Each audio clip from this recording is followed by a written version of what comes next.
Thank you, darling. Yeah, some say revenge is a dish best served cold.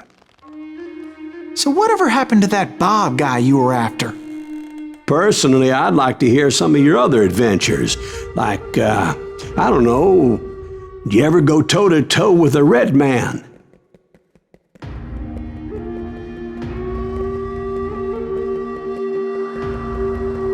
Yes, I did, Ben. I remember once I was after this renegade Apache, Grey Wolf. Strangely enough, revenge was also his primary motivation.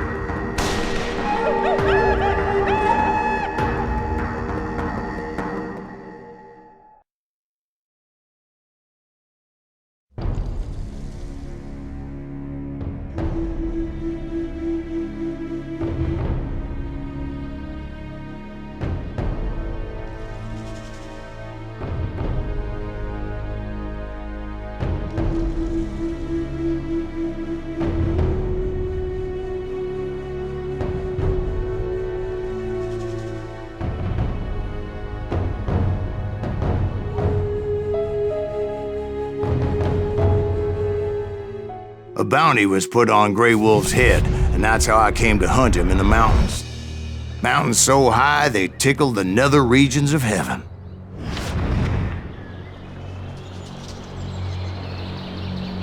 Grey Wolf was a Chiricahua Apache medicine man who had led a war party in revenge for a massacre against his people.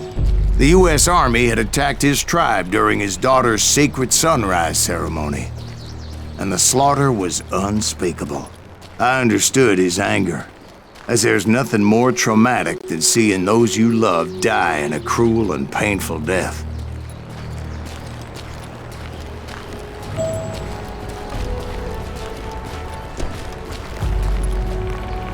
Right from the beginning, I couldn't shake the feeling that Grey Wolf was watching my every move. He led a band of young Apache warriors who wanted retribution and were more than willing to die for him.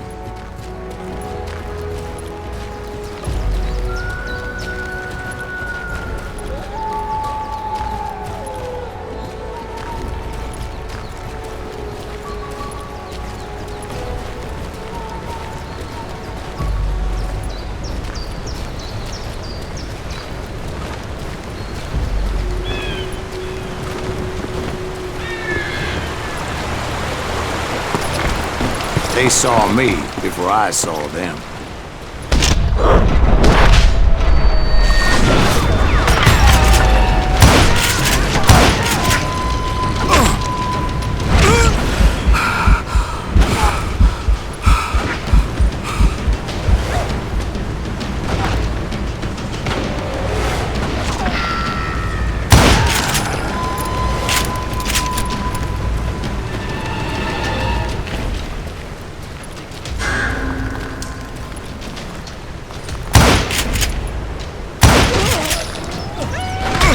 Crossed my mind that maybe this wasn't such a good idea. But now that the shooting had started, there was no backing down.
was rugged country, the winter home of the Chiricahuas, and that's why they had retreated there.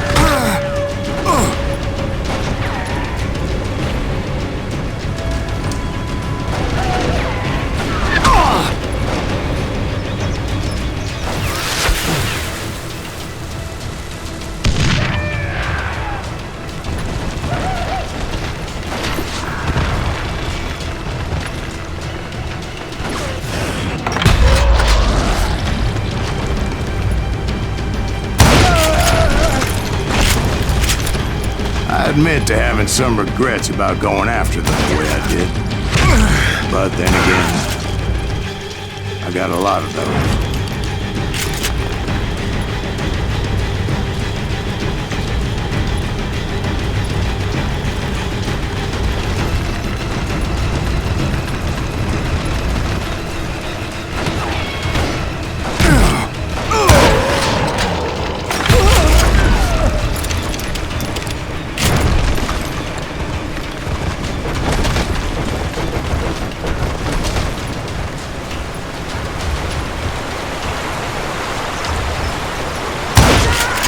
Did you find Grey Wolf? Not at that moment, but I did find the entrance to their hideout.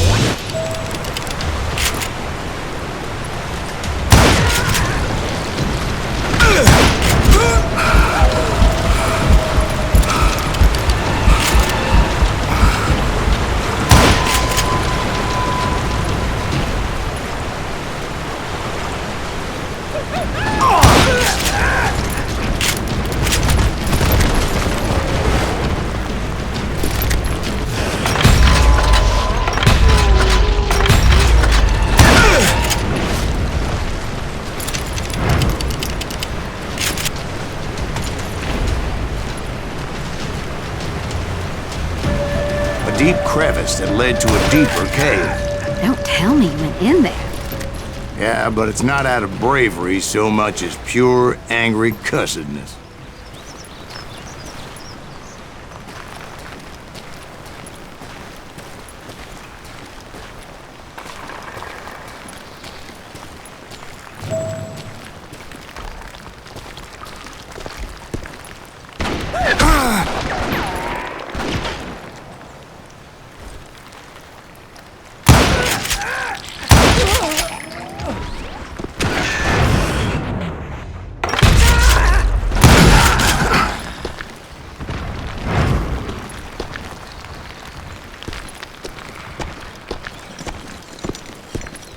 See, back then, I had a stubborn streak a mile wide, and I wasn't about to back down. So it was like pitch black in there? Actually, it was pretty well lit, as they had torches on the walls.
How big was this cave? Big as hell, Ben. Chiricahua had hid out there during the Indian Wars.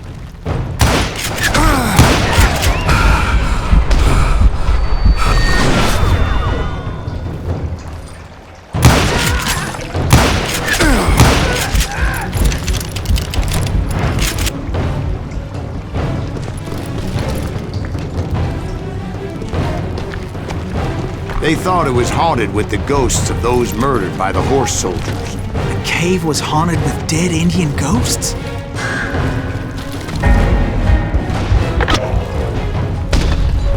To be honest, I was more concerned with the live ones than the dead ones.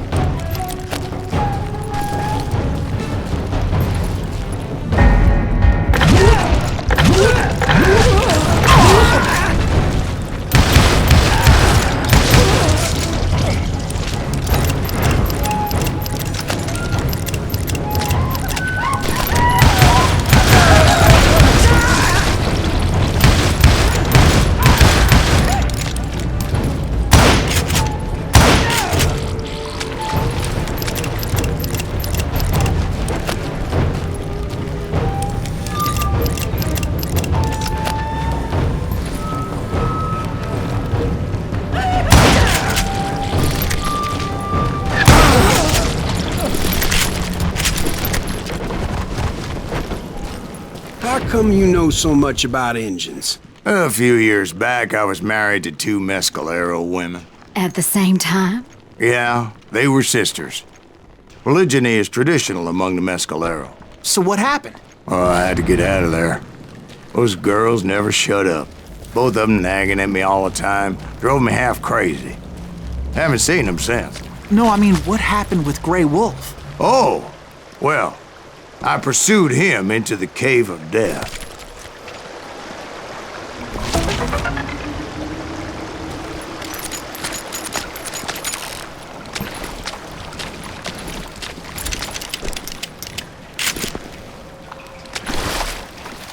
I came upon this flooded grotto, and that's when I saw him. He came to me unarmed and unafraid.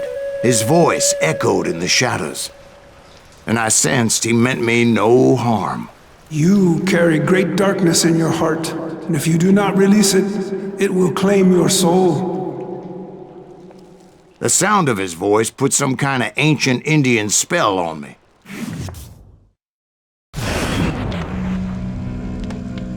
As his story unfolded in my mind, You will come to this place again and kill many more men, and the darkness will grow until it consumes everything that you are. The soul would have no rainbow, the eye had no tears. he said I was a great warrior, a coyote man, unequaled by any other pale-faced warrior, or something like that.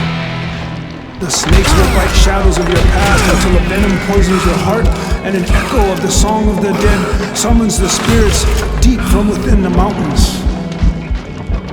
I didn't quite get what he was saying, but there was definitely snakes.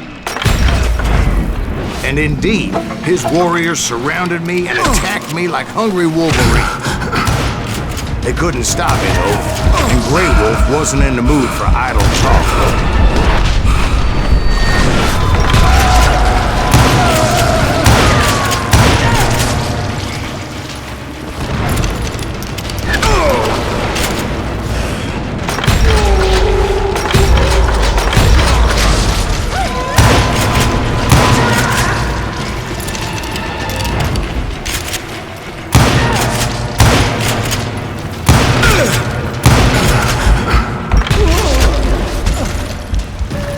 I swear I couldn't see any way out of this trap. But suddenly, one just appeared. Kind of like a miracle.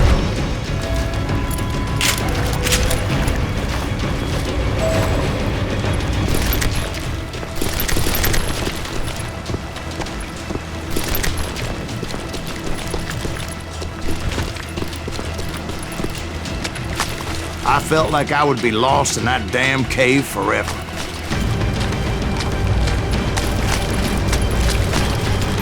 Finally, I found myself back outside, perched on the edge of a precipice, overlooking the thundering Whitewater River. To get where I was going required several leaps of faith, but no way in hell I was turning back.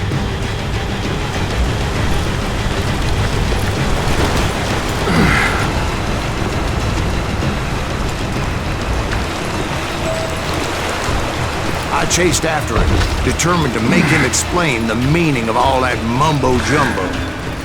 Mumbo Jumbo's right. Are you making this all up as you go? A few details may be fuzzy, brother, but I am relating exactly what happened to me. There were dozens of Apache warriors aiming at me from on high. Dozens? Well, maybe not dozens, but there was a lot of them.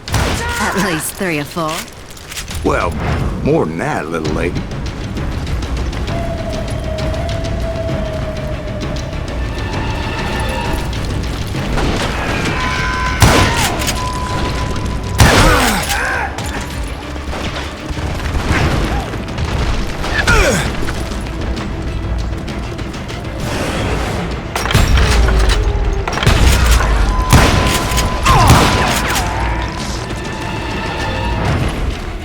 I had a steep climb up creek ahead of me and scrambled up those rocks like a mountain goat. I was determined to locate Grey Wolf and find out exactly what the hell he was trying to tell me. And wouldn't you know it, that crafty son of a bitch led me right into a trap. What kind of trap? Well, son, there had to be at least 100 Apaches surrounding me. 100? God be my witness. Oh, come on. Who are you kidding? Hey, I believe you. Come on, tell us how it ended. All right, but I'm not gonna drag this out. Where were we? You were surrounded by 100 Apache warriors. Well, I didn't take the time to count them exactly, but there were a lot of them.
And in the end, a path appeared before me that I had not seen before. I followed it as I desperately needed to find out what Grey Wolf was trying to tell me.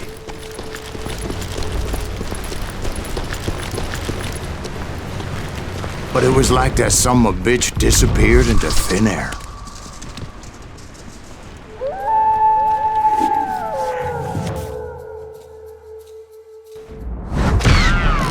Never did find him. And never did collect my goddamn bounty.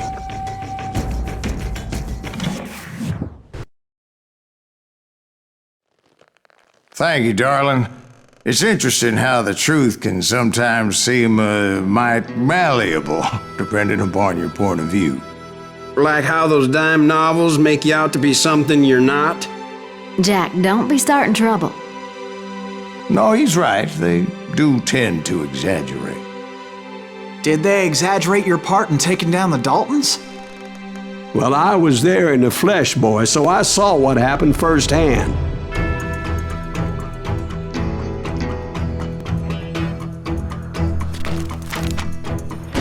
Those Daltons were lawmen once, before they all went bad, robbing banks and trains clear across the territory. Until Coffeeville, of course. I was one of the citizens who took up arms that day. Fighting on the side of the right? I did my best, sir. We all did.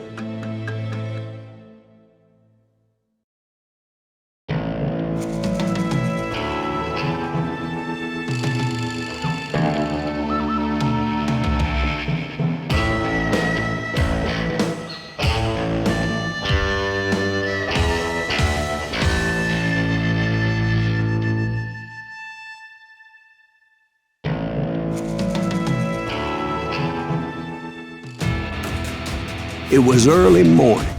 One of my friends was a local gunsmith. and he handed out firearms to anybody who'd take one. You see, the Daltons got it in their heads to rob 2 banks at the same time. 2 banks on the same damn street. Story was Bob Dalton's girl was always writing about how he had no ambition. Oh, you're nobody next to Jesse James, she'd say. Finally, the bastard took his brothers to Coffeyville just to shut her up. Well, the locals recognized the Daltons right off. Before they could get away, half the town took up arms to defend their property. We got us a hero. Put some holes in him!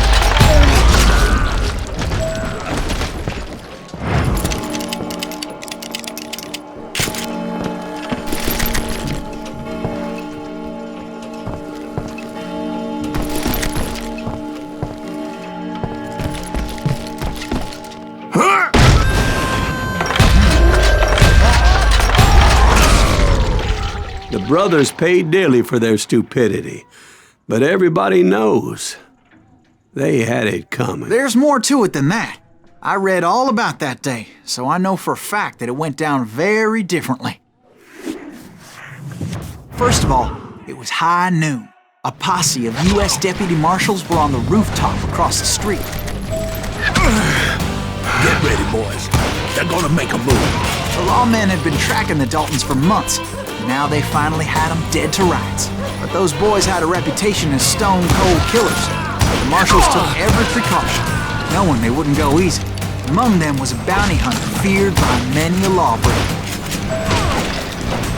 This man had no intention of letting the Daltons slip away. The marshals tried to get the Daltons to surrender. They'll give up eventually. We just gotta wait to send the bitches out. This bounty hunter knew that the brothers were far too proud to ever lay down their guns.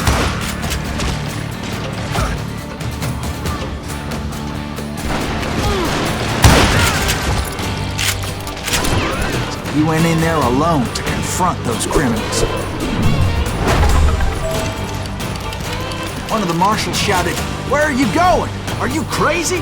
Hey, where do you think you're going, dumbass? That rifle's mine. But he paid him no mind. He saw a way to get around to the back of the bank.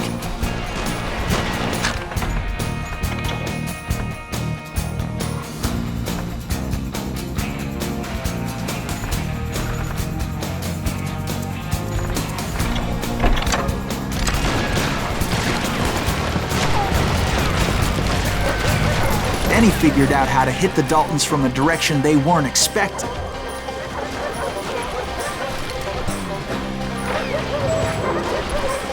From above.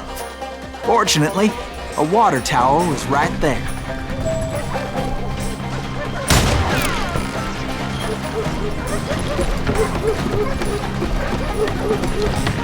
A moment later, he was climbing up a steep ladder, laughing at danger as he did.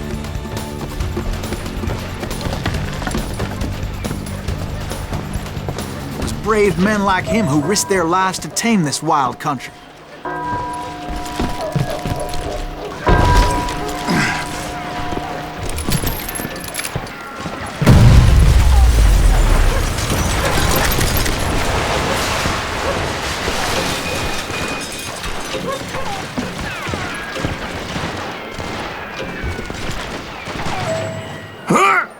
We've got company.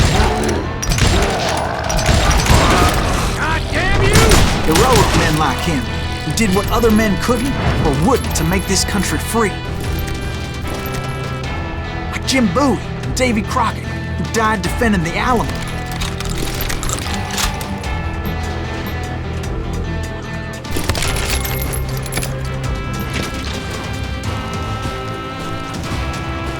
Is that Silas Greaves? Son of a bitch!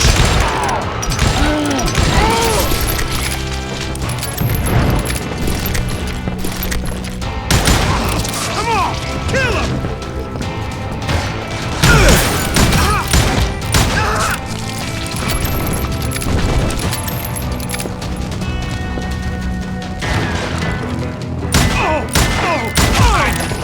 Son of a bitch!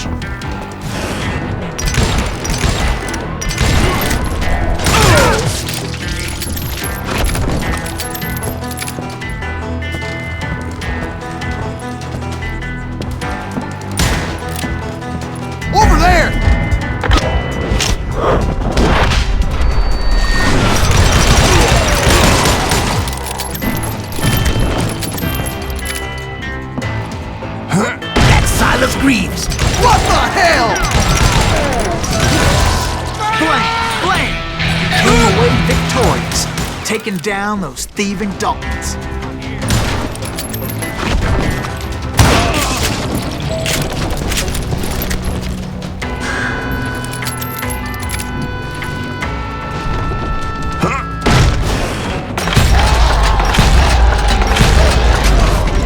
His name was Silas Greaves, and when the dust finally settled, he was the last man standing. Sorry, kid, but that just wasn't the way it happened.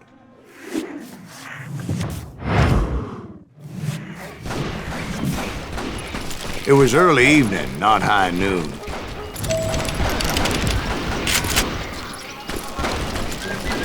It's you or me? I was late to the party and Coffeyville was already up in arms. The Daltons blew up a safe and were all set to hightail it out of there. Those pathetic deputies surrounding the bank were dropping like flies.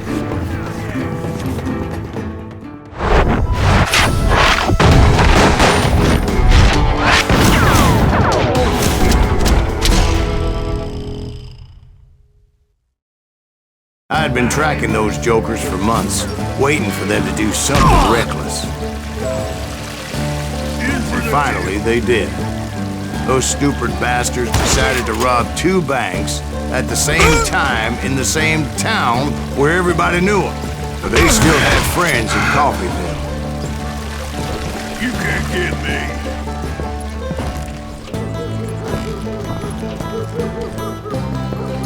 Can you shoot around corners?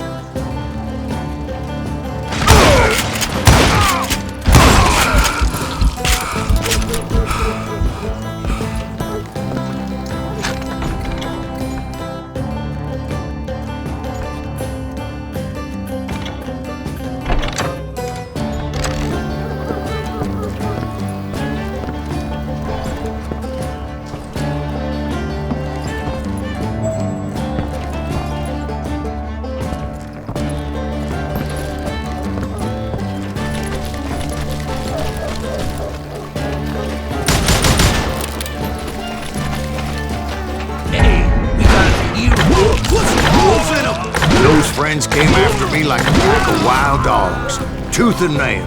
They were coming at me from all directions.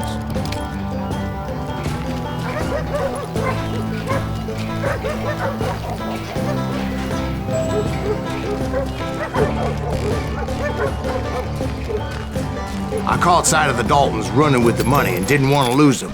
Problem was, they knew the town better than I did. And to top it off, I found myself in the middle of another shootout entirely. Did the Daltons hole up in somebody's house? No, it was the Smiths, I believe. They were cousins of the Daltons. And they were shooting at the Browns, who were shooting at the Daltons. Which wasn't any surprise, because those 2 families have been feuding forever. And since the Joneses are related to the Browns, they shot at the Smiths, pissing off the Heimhoffers, whose daughter recently married a Smith. Well, bullets were flying every which way as all the old feuds in Kansas caught fire all at once. There was a hell of a lot of pissed off people in Coffeyville that day. But that's just the way life is sometimes. Shit happens.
The Dalton boys knew I would never give up. Those Daltons weren't the sharpest knives in the drawer, but they always stood together. They set a trap to slow me down and allow at least 2 of them to escape. The third brother stayed behind to plant me, just in case that trap of theirs didn't work.